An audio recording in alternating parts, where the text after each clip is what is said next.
Okay, regular physics, UT Quest assignment, more forces in 2D. This one in specifically is the bird on the wire. And what we have is we have a highline wire that's stretched tight. And a bird comes and sits right in the middle of it. And the weight of the bird pulls that wire down and we get this little bit of deflection. All right, this problem is exactly like the car stuck in the mud problem. So if you haven't done that one first, refer to that video because this problem is basically force-wise identical. Now, the reason I assigned this problem is to help you see your way through the classic mistake that students make, and they mix up a geometry diagram with a force diagram.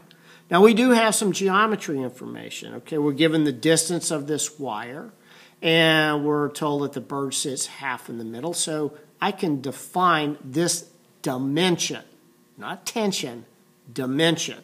They tell us how much this is deflected. Again, these are both dimensions in meters. What do I do with that information? That information allows me to find this amount of deflection, this angle. And by a transversal crossing two parallel lines, a little bit of geometry, that gives us this angle here.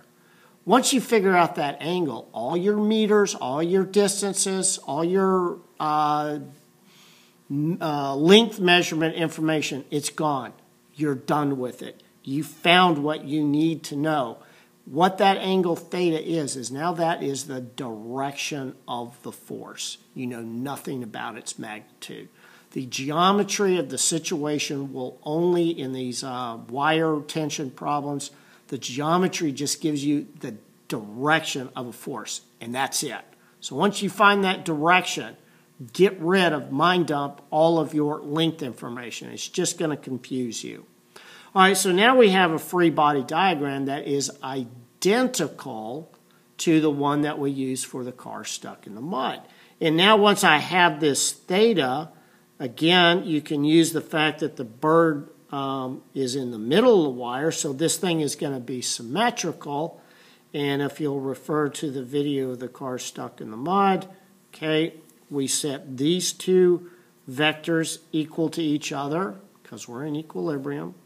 And then we found this vector, and this vector must always also equal 0. And then we just set up the math. It turns out quite simple, and then solve.